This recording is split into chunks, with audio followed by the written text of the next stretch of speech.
In September 2025, Kathmandu erupted, not with the usual serenity, but with the fury of Nepal's Generation Z. Young men and women, tired of broken promises and systemic corruption, filled the streets, clashing with riot police in a desperate demand for change. The world watched as government buildings burned, symbols of a system that had failed its youth. This was more than a protest. It was a declaration that the next generation would no longer accept a future defined by nepotism and lost opportunity. The revolution had begun, led by the determined faces of Nepal's youngest citizens. In a desperate and controversial move, Prime Minister KP Sharma Oli's government imposed a sweeping ban on all major social media platforms across Nepal. The intention was clear: to silence dissent, curb the rapid spread of anti-government sentiment, and regain control over a population that was increasingly vocal online.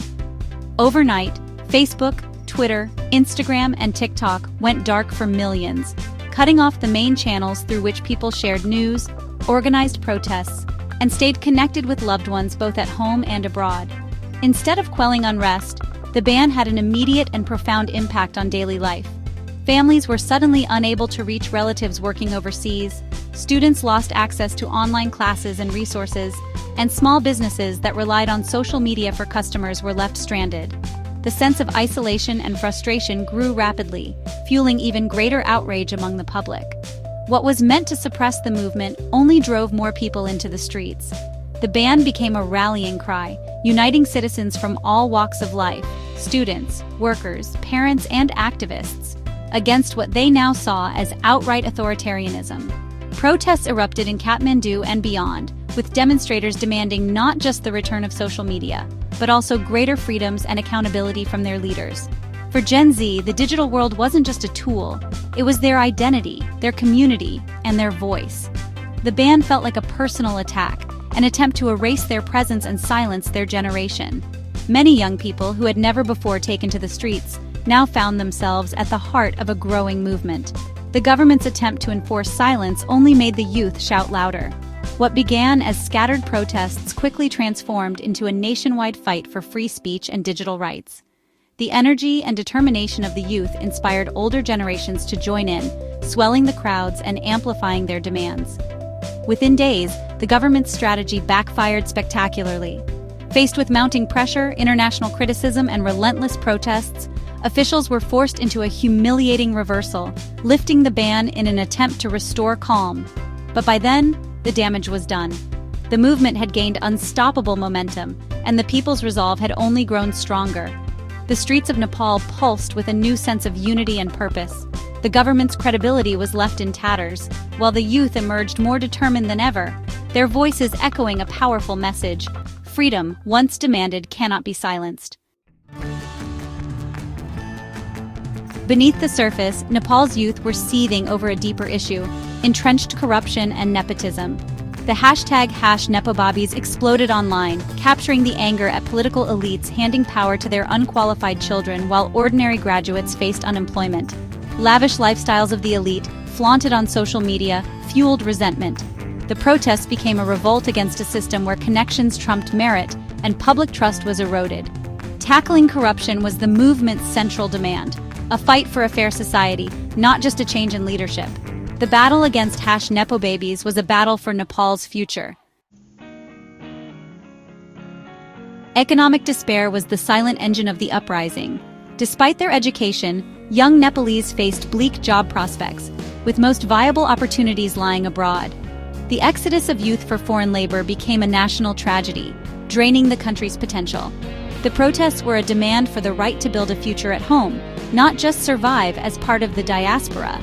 The contrast between their struggles and the ease with which the connected, secured jobs deepened the sense of betrayal. The youth weren't asking for handouts. They wanted a chance to contribute and thrive in their own country. Their fight was for dignity, opportunity, and a future that had long been denied.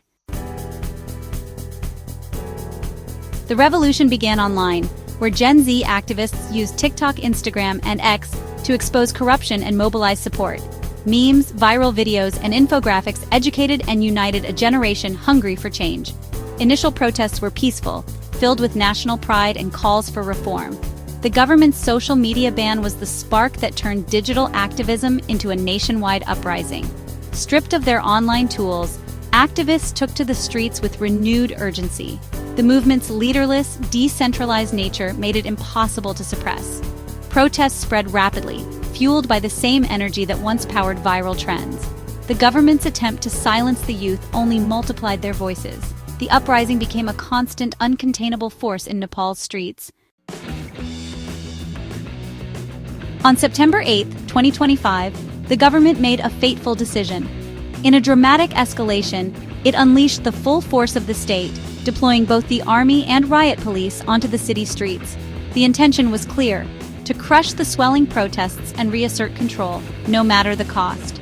Overnight, neighborhoods that had been filled with chants and banners were transformed into militarized zones, with armored vehicles rumbling through the darkness and heavily armed officers confronting anyone who dared to gather.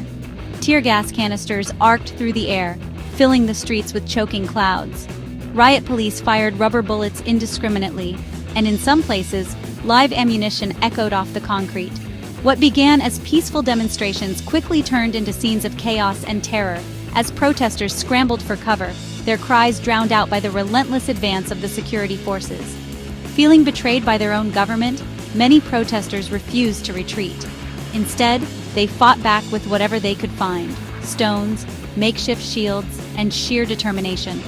Symbols of state power, from government buildings to police vehicles, became targets of their rage, as anger boiled over into open confrontation.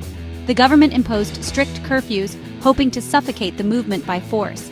But these measures only fueled greater defiance. Night after night, protesters broke curfew, staging daring standoffs with police and refusing to be silenced. The city, once bustling, now echoed with the sounds of resistance and repression.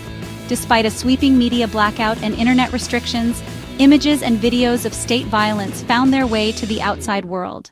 Journalists risked their lives to document the brutality, while citizens used their phones to capture and share the truth.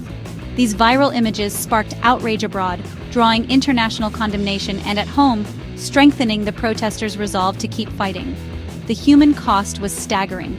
Dozens of protesters, including children, lost their lives. Hundreds more were wounded or swept up in mass arrests. Hospitals overflowed with the injured, while families mourned loved ones lost to the violence. The sense of loss and injustice grew with each passing day.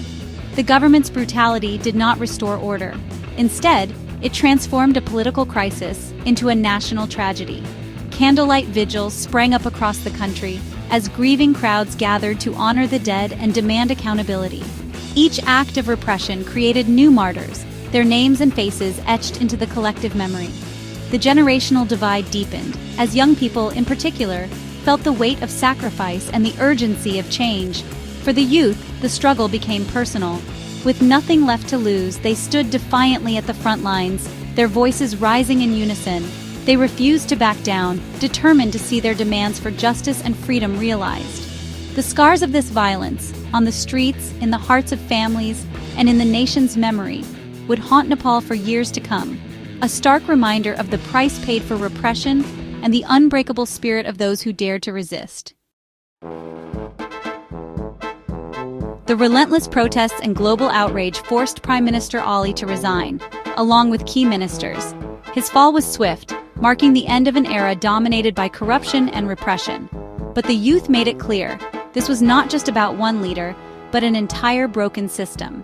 Parliament was dissolved, and new elections were scheduled for March 2026, a direct concession to the protesters.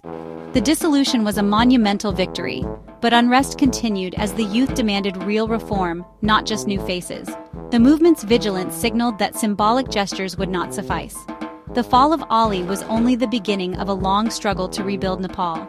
The fight for accountability and transparency had just begun. In the aftermath of a turbulent political period, Sushila Karki, a respected former Chief Justice, was appointed interim Prime Minister, the first woman to hold the post in Nepal's history. Her appointment was seen as a groundbreaking moment, a beacon of hope in a country yearning for change. Her reputation for integrity and her unwavering commitment to justice offered hope for a break from the past. People believed that her leadership could steer the nation towards a more transparent and accountable governance. Karki's leadership was a victory for the protest movement, signaling that their demands were being heard. The streets of Kathmandu were filled with jubilant crowds, celebrating what they saw as a new chapter in their nation's history. But the challenges were immense: a shattered economy, deep political polarization, and lingering skepticism among the populace. The road ahead was fraught with obstacles that required immediate and effective action. Her main tasks were to restore stability in a nation that had been rocked by unrest and uncertainty. She needed to build consensus among divided political factions and bring about a sense of normalcy. One of her first actions was to repeal the controversial social media ban, a move that was widely applauded by the younger generation and activists who had relied on these platforms to voice their dissent. Another critical task was to ensure free and fair elections, laying the groundwork for a democratic process that could lead to long-term stability and governance reforms. The youth welcomed the change but remained cautious, knowing the fight was far from over. They were aware that real change would require sustained effort and vigilance. The promise of a new dawn was fragile, dependent on real reform and the political class learning from the uprising.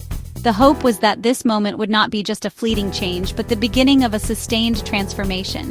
The future of Nepal hung in the balance, teetering between the promise of a brighter tomorrow and the shadows of its turbulent past. The nation watched with bated breath, hoping that this time, change would be real and lasting. Nepal stands at a crossroads between meaningful reform and a return to instability. The youth demand an end to nepotism, a merit-based system, and real economic opportunity. New leaders like Kathmandu's Mayor Balendra Shah have called for Gen Z to take the reins. The March 2026 elections will test whether reformers can break the grip of old dynasties. Yet, reactionary forces linger, with whispers of monarchy restoration highlighting the fragility of democracy. The Gen Z uprising was a political awakening, not a fleeting moment. Whether this revolution leads to lasting change depends on the youth's ability to stay engaged and hold leaders accountable. The world watches as Nepal's new generation fights to turn protest into a brighter democratic future.